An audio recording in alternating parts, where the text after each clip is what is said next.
사랑하는 여러분은 금식을 해본 적이 있으십니까? 우리는 매스컴을 통해서 가끔씩 정치 지도자가 금식하는 것을 볼 수 있습니다.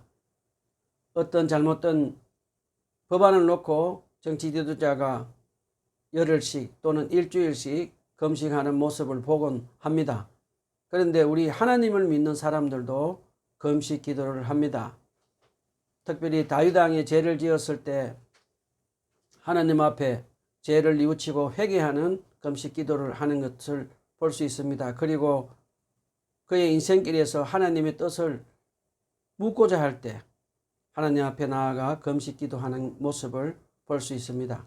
그런데 오늘 스가랴서 본문 7장을 보면 아주 재미있는 이야기가 하나 나옵니다. 이스라엘 백성들이 70년 동안 금식 기도를 했는데 하나님께서 그들의 금식을 기뻐하지 않으신다고 말씀하십니다. 왜 그럴까요? 이스라엘 백성들은 금식을 했지만 가난하고 힘없는 사람들을 해치는 죄를 짓고 있었기 때문입니다. 그들은 입술로는 기도를 했지만 발로는 하나님의 말씀을 지키지 않았습니다. 오늘 스가랴서 7장 말씀을 통해서 우리 하나님께서 기뻐하시는 금식은 어떤 것인지 한번 알아보도록 합시다. 오늘 본문 스가랴 7장을 다 같이 봉독합시다. 시작. 다리우스 왕 4년 9째 달 곧 기슬레월 다한 날에 주님께서 스가랴에게 말씀하셨다. 베델 사람이 사레살과 레겜 멜렉에게 하인들을 딸려 보내어 주님께 은혜를 간구하면서 만군의 주님의 성전에 속한 제사장들과 예언자들에게 물어왔다. 우리가 지난 여러 해 동안에 해온 대로 그대로 5달에 애곡하면서 금식해야 합니까? 이때 만군의 주님께서 나에게 말씀하셨다. 너는 이 땅의 온 백성과 제사장에게 이렇게 말하여라. 너희가 지난 70년 동안 5째 달과 7째 달에 금식하며 애곡하기는 하였으나 너희가 진정 나를 생각하여서 금식한 것이 있느냐? 너희가 먹고 마실 때에도 너희 스스로 만족하려고 먹고 마신 것 아니냐? 그때 예루살렘과 그 주위의 여러 성읍에 거주하는 사람의 수가 불어나고 사람들이 마음을 놓고 살았다. 남쪽 네겝과 서불라 평원에도 사람의 수가 불어났다. 바로 이 무렵에 주님께서 이전 예언자들을 시켜서 이 말씀을 선포하셨다. 주님께서 스가랴에게 말씀하셨다. 나 만군의 주가 이렇게 말한다. 너희는 공정한 재판을 하여라. 서로 간용과 자비를 베풀어라. 가부와 고아와 나그네와 가난한 사람을 억누르지 말고 동족끼리 해칠 생각을 하지 말아라. 주님께서 이렇게 말씀하셨으나 사람들은 듣지 않고 등을 돌려 거역하였다. 귀를 막고 들으려고도 하지 않았다. 사람들은 마음이 차돌처럼 굳어져서 만군의 주님께서 이전 예언자들에게 당신의 영을 부어 전하게 하신 율법과 말씀을 듣지 않았다. 그래서 만군의 주님께서 크게 노하셨다. 주님께서 부르셨으나 그들은 듣지 않았다. 그렇다 이제는 그들이 부르짖어도 내가 결코 듣지 않겠다. 나 만군의 주가 말한다. 나는 그들이 알지도 못하는 모든 나라로 그들을 폭풍으로 날리듯 흩었고 그들이 떠난 땅은 아무도 오가는 사람이 없어서 폐허가 되고 말았다. 그들이 아름다운 이 땅을 거친 땅으로 만들었다. 방금 읽으신 1절에 보면 다리우스 왕 4년 9째 달 기슬레월 나한 날에 주님께서 스가랴에게 말씀하셨다라고 기록되어 있습니다. 이 말씀은 스가랴 예언자가 8가지 환상을 보고 난 이후에 성전 건축이 재건된 2년 후에 다시 하나님께서 스가랴 선지자에게 말씀합니다. 본문 2절로 3절에 보면 베델 사람 몇 명이 예루살렘으로 와서 제사장들과 스가랴 예언자에게 찾아옵니다. 그리고 그들은 이렇게 질문합니다. 우리가 그동안 5월마다 슬퍼하며 해오던 금식을 계속해야 합니까? 여러분, 베델은 원래 야곱이 하나님 환상을 보았던 곳으로 나중에는 북이스라엘 지역에 속하게 됩니다.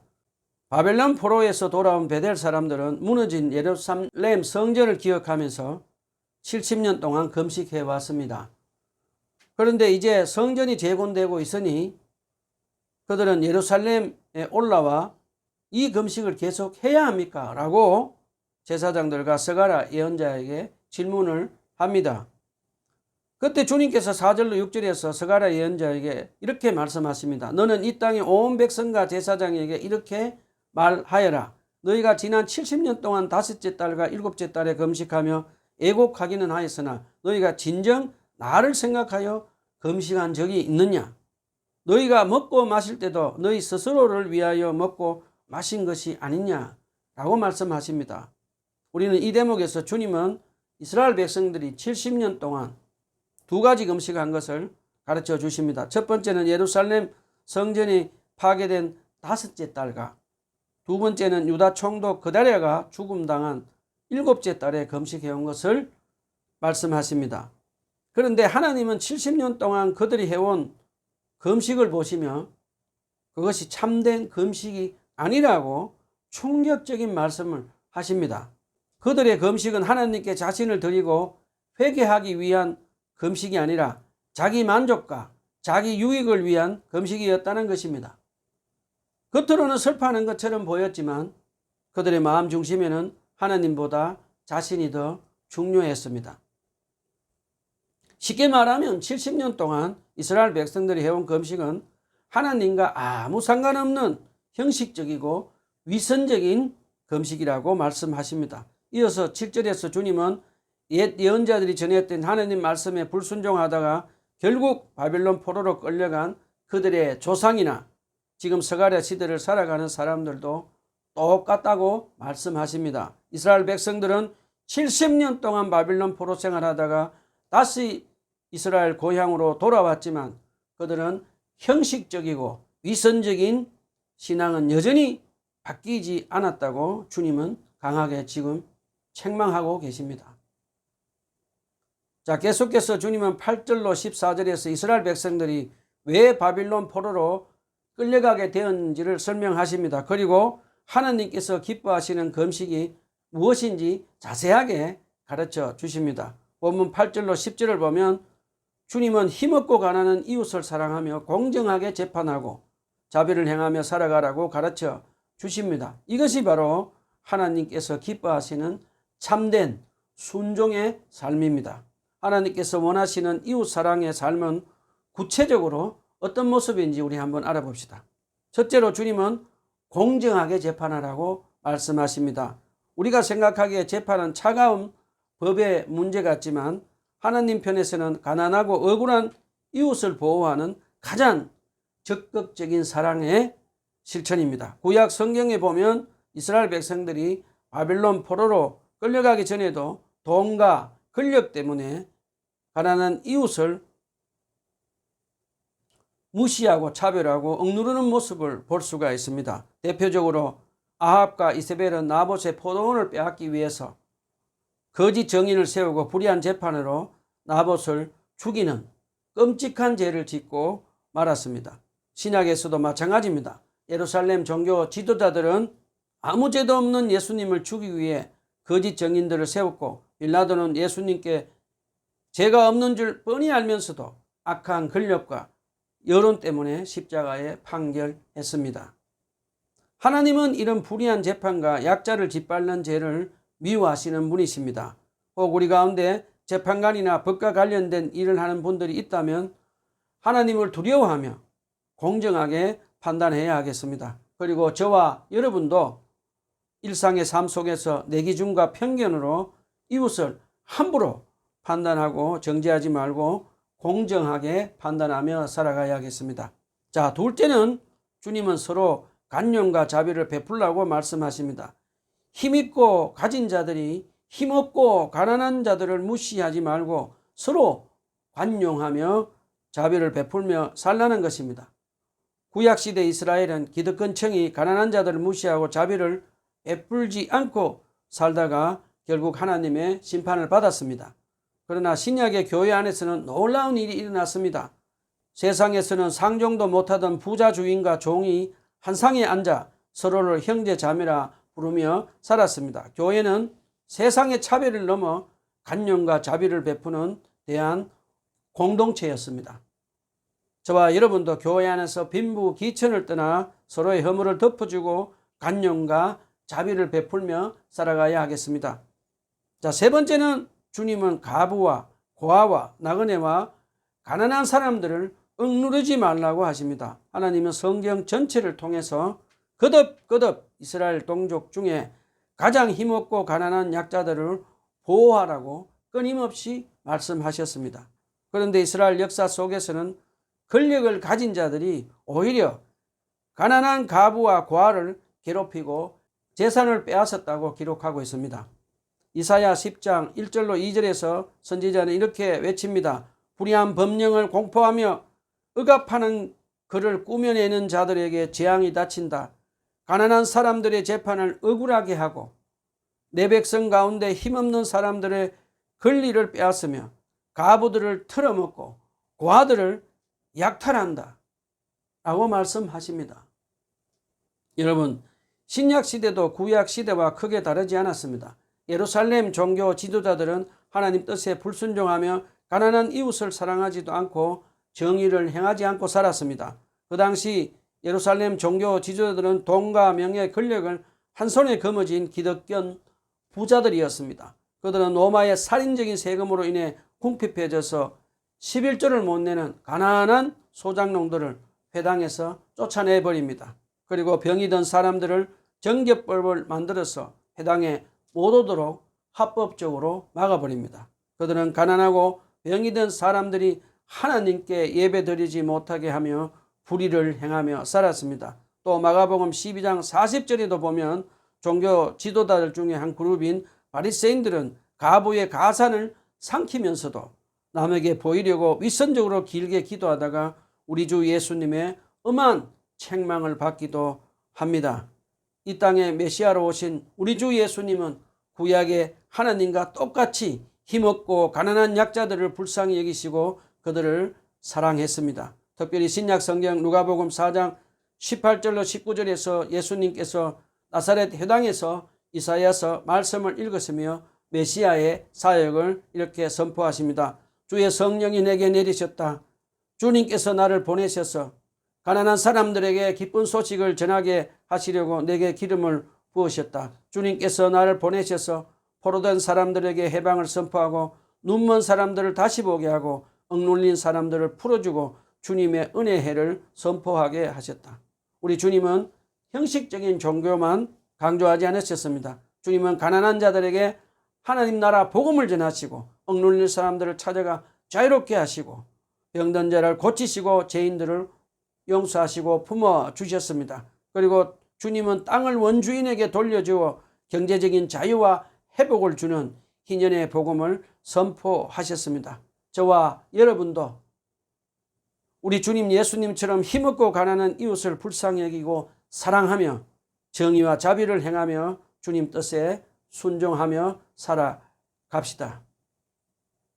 자, 그 다음에 주님은 계속해서 나그네를 말씀합니다. 주님은 과거 이스라엘 백성들이 이집트 노예에서 나그네 생활하던 때를 기억하며 나그네를 사랑으로 섬기라고 가르쳐 주십니다.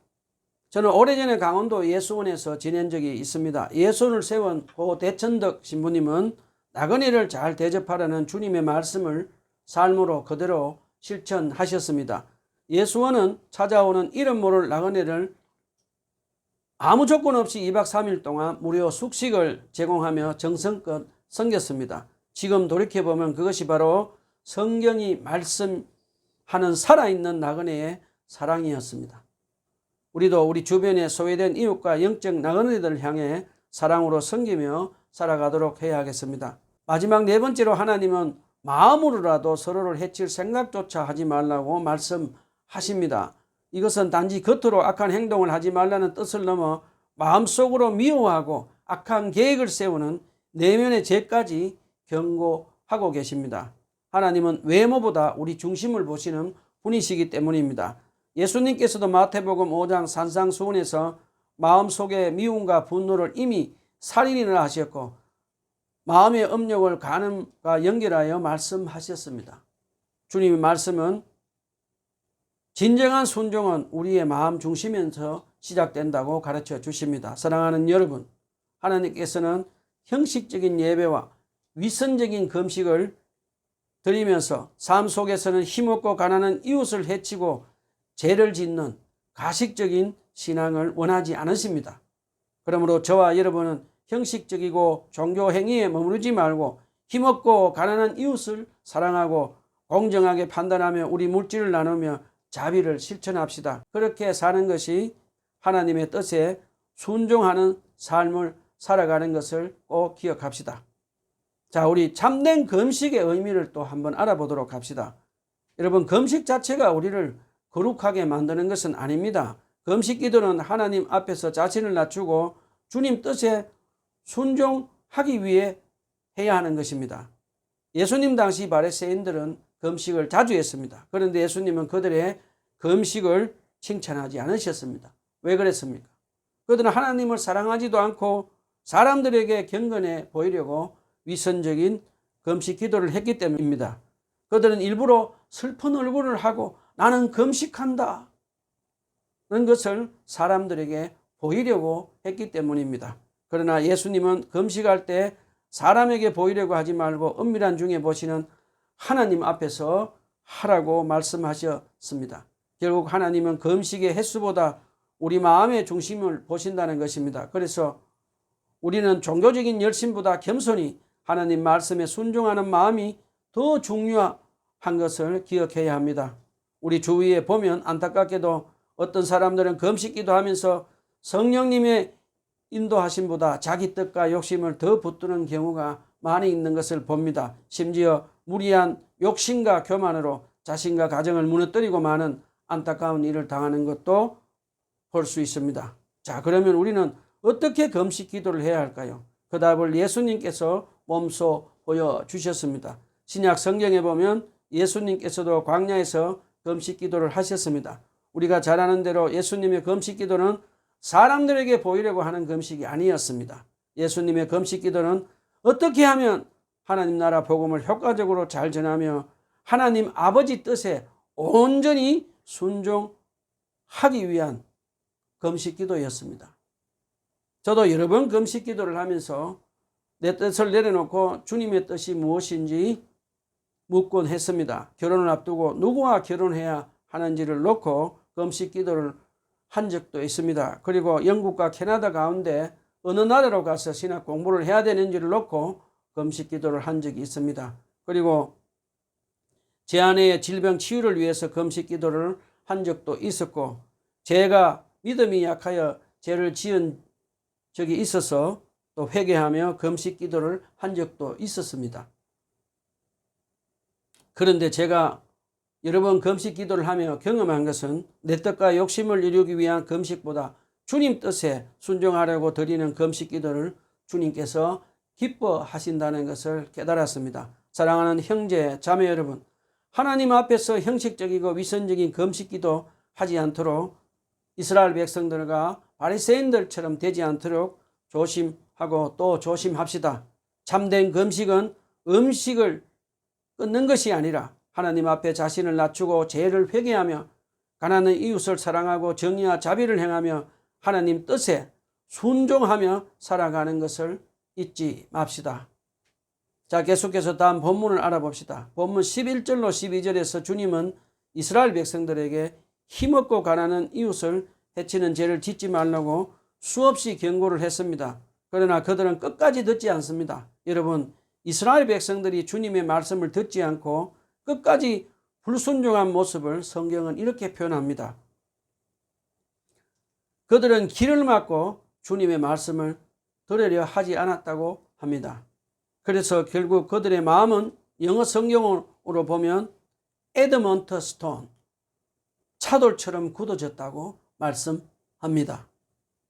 여러분, 차돌은 얼마나 단단한지 쉽게 깨지지도 않고 물을 부어도 스며들지 않는 아주 딱딱한 돌입니다.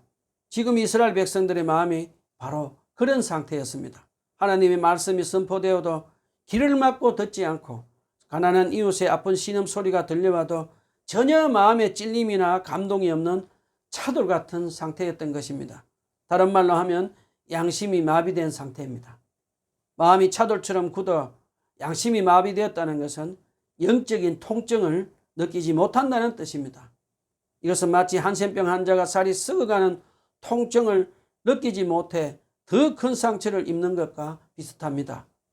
양심이 마비되면 죄를 지으면서도 죄인인 줄 모르고 이웃을 아프게 하면서도 마음의 아픔을 느끼지 못하는 영적 무감각 상태에 빠지게 됩니다. 사랑하는 성도 여러분, 오늘 이 시간 우리 자신을 정직하게 돌아봅시다. 우리는 누군가에 직접 악을 행하지 않았다고 해서 안심하며 살아가고 있지 않습니까? 우리 역시 힘없고 가난한 이웃들의 아픈 신음을 소리를 들으면서도 아무런 찔림도 느끼지 못하고 차돌 같은 마음으로 살아가고 있지는 않은지 우리 자신을 깊이 들여다보시기를 부탁드립니다.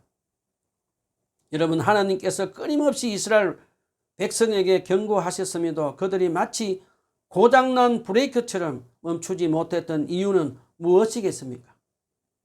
바로 죄에 대한 영적 통증, 또 성령의 찔림을 느끼는 양심이 마비되었다는 것입니다. 결국 우리 인간은 하나님 말씀에 귀를 막고 자기 뜻과 욕망만 붙들고 살아가면 양심이 점점 무뎌지고 마치 마음이 차돌처럼 굳어져서 하나님 말씀에 불순종하게 된다는 것을 우리에게 가르쳐 줍니다. 자, 13절에서 하나님께서는 이스라엘 백성들이 끝까지 하나님 뜻에 불순종하며 마치 차돌처럼 마음이 딱딱하게 굳어지자 결국 그들을 심판하셨습니다. 13절입니다. 내가 불러도 그들이 듣지 않았으니 그들이 불러도 나도 듣지 않겠다. 이어서 14절에서 결국 하나님은 그들을 바벨론으로 흩어버리십니다. 나는 그들이 알지도 못하는 모든 나라로 그들을 폭풍으로 날리듯 흩었고 그들이 떠난 땅은 아무도 오가는 사람이 없어서 폐허가 되고 말았다. 성경을 자세히 묵상해 보면 하나님은 사랑과 자비가 풍성하신 분이시며 오래 참으시는 분이십니다. 그리고 하나님은 우리 인간을 심판하시기를 결코 기뻐하지 않으시는 분입니다. 그래서 하나님은 어떤 나라나 개인을 심판하시기 전에 오랫동안 예언자들을 보내셔서 거듭거듭 여러분 경고의 말씀을 하십니다. 출애굽기를 한번 보십시오. 이집트의 바로 왕도 하루아침에 망한 것이 아닙니다. 하나님은 모세를 통해 여러 번 경고하시고 10가지 재앙을 통해 돌이킬 기회를 주셨습니다. 그러나 바로는 계속해서 마음을 강팍하게 하며 하나님 말씀을 거절하다가 결국 이집트는 큰 심판을 받게 됩니다. 이스라엘 백성들도 마찬가지입니다. 하나님은 예언자들을 통해 이웃을 해치는 죄를 짓지 말라고 거듭거듭 말씀하셨지만 그들의 마음은 차돌처럼 굳어져서 끝까지 하나님 말씀을 듣지 않았습니다. 오랫동안 인내하신 하나님은 결국 이스라엘을 바벨론 포로로 넘기셨고 그들은 70년 동안 포로 생활을 하게 됩니다. 신약 시대에도 보면 많은 유대인들은 하나님께서 보내신 하나님의 아들 메시아 예수 그리스도를 끝까지 받아들이지 않았습니다. 그들은 자기 뜻과 욕심을 붙들고 메시아 예수님을 십자가에 못 박아 죽입니다. 그래서 결국 그들은 AD 70년에 예루살렘 성전이 무너지고 여러 나라로 흩어지는 심판을 받게 됩니다. 우리 여기서 잠깐 질문을 한번 해봅시다. 우리는 이스라엘 백성들과 과연 다를까요? 그동안 한국교회는 새벽기도와 금식기도, 산기도 그리고 수많은 예배를 드렸지만 과연 하나님께서 기뻐하시는 삶의 순종까지 이어지고 있는가를 다시 한번 돌아보아야 합니다. 그동안 한국교회는 커졌고 성경 지식도 많아졌고 유튜브 설교와 신앙 콘텐츠도 넘쳐납니다. 그런데 한국교회는 부동산 투기를 해서 땅값이 올라가 불로소득을 취하면서 가난한 사람들과 청년들의 땅값이 너무 비싸서 집을 살 수 없는 아픔과 고통을 주는 불의를 행하고 말았습니다. 세상 사람들은 한국교회를 보며 가난한 이웃사랑과 정의와 자비를 행하는 것보다 탐심과 거짓말 그리고 위선을 먼저 떠올리는 경우가 더 많아졌습니다. 안타깝게도 며칠 전에 한 대형교회 목사의 재판 중인 음란 중인 문제가 방송으로 보도되었습니다. 사랑하는 여러분, 우리도 이스라엘 백성들처럼 내 뜻과 욕망만 붙들고 살아가면 마음이 차돌처럼 굳어져서 하나님 뜻에 계속해서 불순종하게 되고 결국 멸망의 심판의 길을 가게 된다는 것을 꼭 잊지 맙시다. 여러분, 만일 우리 가운데 지금 제 설교를 듣는 분 중에 신앙생활 하면서 내 뜻과 내 욕심대로 살며 마치 차돌같이 굳은 마음으로 주님 뜻에 불순종하고 살아가고 계시는 분 계십니까? 이 시간 성령님께서 역사하시기를 기도합니다. 여러분, 주님 앞에 정직하게 그동안 지은 죄를 뉘우치고 회개합시다. 그리고 다시 한번 주님의 십자가 보혈을 의지하여 제사함을 간구하시기를 바랍니다. 그리고 주님의 은혜로 죄를 용서받고 다시 한번 거룩하신 성령님의 도우심을 받아서 기도하며 사랑하는 주님 뜻에 순종하며 거룩한 삶을 살아가시기를 간절히 부탁드립니다. 말씀을 정리합시다. 사랑하는 형제 자매 여러분, 주님께서 원하는 참된 금식은 힘없고 가난한 이웃을 사랑하고 정의와 자비를 실천하며 하나님 말씀에 순종하며 살아가는 삶임을 잊지 맙시다. 그러므로 저와 여러분은 내 뜻과 욕심만 붙들고 차돌같이 굳은 마음으로 살지 말고 날마다 성경 말씀 묵상하며 기도로 주님과 친밀히 교제하며 성령 충만을 받아서 주님 뜻에 순종하며 살아가는 우리 모두가 되기를 주님의 이름으로 축원합니다. 아멘. 기도합시다.